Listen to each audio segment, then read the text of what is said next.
اللہ روزے میں دیکھنا چاہتا ہے کہ میرا بندہ میرے کہنے پہ جو چیزیں حلال ہیں ان کو بھی چھوڑتا ہے کہ نہیں چھوڑتا. تو جب اس نے ان کو چھوڑ دیا تو پھر حرام کیوں نہیں چھوڑے گا؟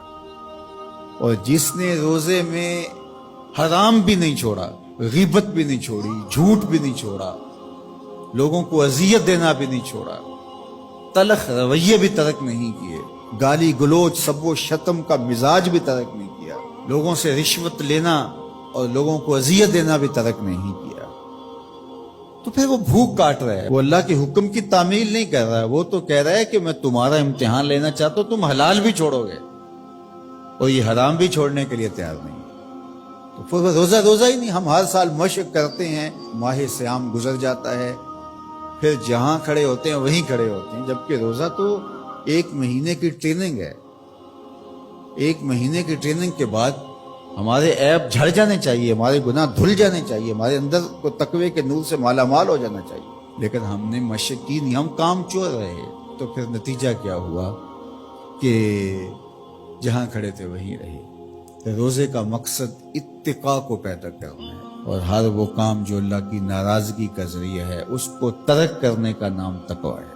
اور اگر کوئی ایسا کام سرزد ہو جائے جو اللہ کی ناراضگی کا سبب اور ذریعہ ہے تو فوراً توبہ کی جائے، رجوع کیا جائے، ایسے امور بجا لائے جائیں جو اللہ کی رضا کا سبب اور ذریعہ بن جائیں.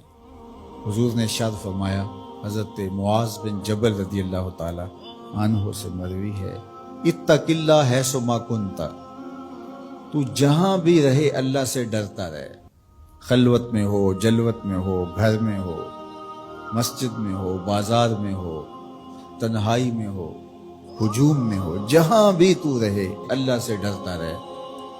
وَأَتْبِعِ السَّيِّئَةَ الْحَسَنَةَ، اور اگر تم سے کبھی کوئی گناہ سرزد ہو جائے تو فوراً نیکی کر، تم ہوا وہ نیکی اس گناہ کو مٹا ڈالے گی. وَخَالِقِ النَّاسِ بِخُلُقٍ حَسَنٍ، اور لوگوں کے ساتھ اچھے اخلاق کے ساتھ پیش آنا. تو نیکی کرنے کے بعد، تقوی اختیار کرنے کے بعد، تیسری بات حضور نے جو ارشاد فرمائی، حضور سے بڑا حکیم کون ہو سکتا ہے؟ میرے ماں باپ حضور پہ قربان.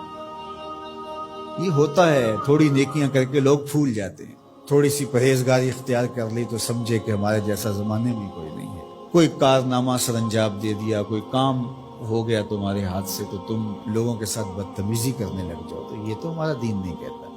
تو فرمایا اتق اللہ حیث ما کنت، جہاں بھی رہے ایک تو اللہ سے ڈرتا رہنا، اور دوسری بات ارشاد فرمائی اتبع السیئۃ الحسنہ، جب تم کوئی برائی کر بیٹھو تو اس کے فوری بعد تم نیکی کرو، تم ہوا وہ مٹا ڈالے گی اس کو.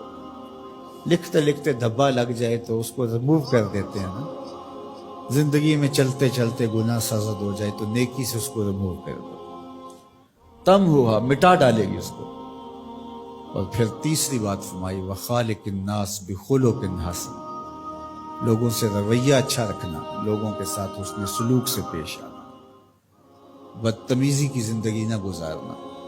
قیامت کے دن جب اعمال تولے جائیں گے، سب سے زیادہ وزن جس عمل کا ہوگا وہ حسن خلق ہے، جو پلڑے کو جھکا دے. تو کبھی اپنے رویوں کو کھردرا نہ ہونے دینا. تو ہمارے رب نے ہمیں تقوی اختیار کرنے کا حکم عطا کیا، اور رمضان المبارک موسم ہے تقوی کے حصول کا.